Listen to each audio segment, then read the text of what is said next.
നമ്മുടെ പരസ്യ ജീവിതവും രഹസ്യ ജീവിതവും ഒരുപോലെ തിന്മകളിലൂടെയാണ് നമ്മൾ മുന്നോട്ട് പോകുന്നതെങ്കിൽ നമ്മുടെ ജീവിതത്തിലേക്ക് വരാനിരിക്കുന്ന 5 വിപത്തുകളെ കുറിച്ച് മഹാനായ അബ്ദുല്ലാഹ് ബിൻ അബ്ബാസ് റളിയല്ലാഹു അൻഹു പറയുകയാണ്, സഹോദരങ്ങളെ, തിന്മകളിൽ മതിമറന്നുകൊണ്ട് ജീവിക്കുന്ന ആളുകൾ എന്ന് പറയുന്നത് സവാദൻ ഫിൽ വജ്ഹി, തീർച്ചയായും അവരുടെ മുഖത്ത് കറുത്ത അടയാളം കാണുമെന്നാണ്. എന്നൊരു ദുഃഖത്തിന്റെ ഒരു ഭാരം, സങ്കടത്തിന്റെ, നൊമ്പരത്തിന്റെ, ആശങ്കയുടെ ഒരു ഭാരം, അവന്റെ മുഖം എന്നൊരു കറുത്ത് കരിവാലിച്ചു പോയിട്ടുണ്ടാവും. ഒരു പ്രസന്നതയില്ലാത്തൊരു സാഹചര്യത്തിലൂടെ ആയിരിക്കും അവനവന്റെ ജീവിതത്തെ മുന്നോട്ട് നയിക്കുക. രണ്ടാമതായി അദ്ദേഹം പറഞ്ഞു, അല്ലാഹു സുബ്ഹാനഹു വ തആല സ്വകാര്യമായ ജീവിതത്തിൽ തിന്മകളിൽ മതിമറന്ന് ജീവിക്കുന്ന മനുഷ്യരുടെ ഹൃദയങ്ങളിൽ അല്ലാഹു ഇരുട്ട്, അന്ധകാരം നിറച്ചു കൊടുക്കാതിരിക്കുകയില്ല. മൂന്നാമതായി പറഞ്ഞു, വവഹനൻ ഫിൽ ബദനി, അവരുടെ ശരീരത്തിന് അല്ലാഹു സുബ്ഹാനഹു വ തആല അവരുടെ ആരോഗ്യത്തിന് ക്ഷീണം വരുത്തി വെക്കുന്നതാണ്. നമ്മൾ പലപ്പോഴും പറയും നല്ല ആരോഗ്യമുള്ള മനുഷ്യനാണ്, പക്ഷെ എന്ത് ചെയ്യാനാ, അയാൾക്കില്ലാത്ത രോഗമല്ല, അയാൾക്കില്ലാത്തൊരു പ്രയാസമല്ല എന്ന് നമ്മൾ പറയില്ലേ. സ്വകാര്യമായ ജീവിതത്തിൽ തിന്മകളിൽ മതിമറന്നുകൊണ്ട് ജീവിക്കുന്ന മനുഷ്യരെ, നിങ്ങളുടെ ജീവിതത്തിൽ വരാനിരിക്കുന്ന മൂന്നാമത്തെ വിപത്ത് എന്താണെന്നറിയോ? നിങ്ങൾ മുഴുവനും നല്ല ആരോഗ്യത്തിന് വേണ്ടിയാ ഭക്ഷണം കഴിക്കുന്നത്, നല്ല ആരോഗ്യം നിലനിർത്താനാ മരുന്ന് കഴിക്കുന്നത്, ഡോക്ടറെ കൺസൾട്ട് ചെയ്യുന്നത്.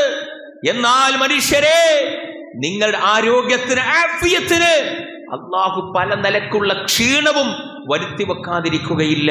നാലാമത്തതായി അദ്ദേഹം പറഞ്ഞു, പല ആളുകളും പറയില്ല, എത്ര സമ്പാദിച്ചു, എന്റെ ജീവിതം നന്നാകുന്നില്ല, എനിക്ക് നല്ല രൂപത്തിൽ ജീവിക്കാൻ കഴിയുന്നില്ല എങ്കിൽ, അങ്ങനെ കാണുന്നുണ്ടെങ്കിൽ നിങ്ങൾ ചിന്തിച്ചോ, അത്തരത്തിലുള്ള ആളുകളുടെ ഉപജീവനത്തിൽ അല്ലാഹു സുബ്ഹാനഹു വ തആല കുറവ് ഇട്ടുകൊടുത്തുകൊണ്ടേയിരിക്കും. അഞ്ചാമതായി അദ്ദേഹം പറഞ്ഞു,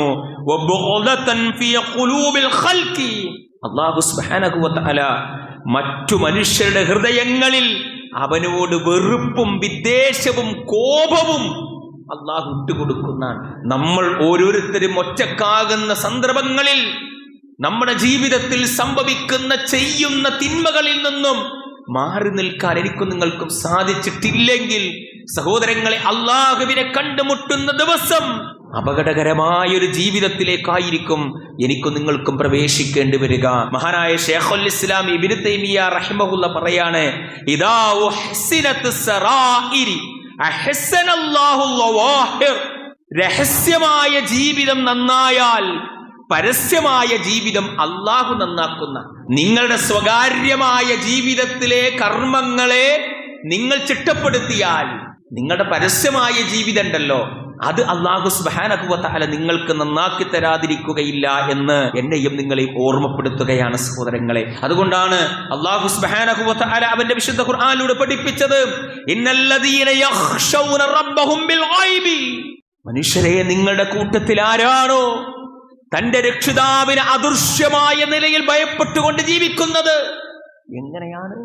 അദൃശ്യമായ നിലയിൽ, നമ്മൾ മാത്രമാകുന്ന ഒരു സന്ദർഭത്തിൽ, എന്നെ ആരും കാണുന്നില്ല, ഈ റൂമിൽ ഞാൻ ഒറ്റക്ക, ഇവിടെ ക്യാമറകളില്ല എങ്കിൽ 24/7 ക്യാമറ കണ്ണുകളുമായി നമ്മുടെ കർമ്മങ്ങളെ നിതാന്ത ജാഗ്രതയോടെ അല്ലാഹു സുബ്ഹാനഹു വ തആല സദാസമയം നിരീക്ഷിക്കുന്നു എങ്കിൽ ആ റബ്ബ് പറയാ, ഇന്നല്ലദീന യഖ്ശൗന റബ്ബഹും ബിൽ ഗൈബി, അദൃശ്യമായ നിലയിൽ എന്റെ റബ്ബ് എന്റെ കർമ്മങ്ങളെ വീക്ഷിക്കുന്നു, കാണുന്നു, വിലയിരുത്തുന്നു. അത് രേഖപ്പെടുത്തി വെക്കാനുള്ള സംവിധാനം റബ്ബ് ചെയ്തിട്ടുണ്ട്. അതുകൊണ്ട് അദൃശ്യനായ ആ റബ്ബിന്റെ സമക്ഷത്തിങ്ങൾ ഞാൻ ഭയപ്പെടുന്നു എന്ന് പറയാൻ എനിക്ക് നിങ്ങൾക്ക് സാധിക്കുമോ പ്രിയപ്പെട്ടവരെ? എങ്കിൽ നമ്മുടെ ഇഹപര ലോകത്തിലെ കർമ്മങ്ങൾ അല്ലാഹു നന്നാക്കും. ആ ജീവിതം നമുക്ക് സന്തോഷകരമായിരിക്കുമെന്നാണ് അല്ലാഹു എന്നെയും നിങ്ങളെയും ഓർമ്മപ്പെടുത്തുന്നത്. അതുകൊണ്ട് സഹോദരങ്ങളെ, പരസ്യമായ ജീവിതം നന്നാക്കാൻ നമ്മൾ പ്രയാസപ്പെടണമെന്നില്ല. അത് ആളുകളെ പേടിച്ചിട്ട്, നാട്ടുകാരെ പേടിച്ചിട്ട്, അയൽവാസികളെ പേടിച്ചിട്ട്, രക്ഷിതാക്കളെ പേടിച്ചിട്ട്, ഭാര്യാസന്താനങ്ങളെ ഭയന്നിട്ട് നമ്മൾ നന്നാക്കും.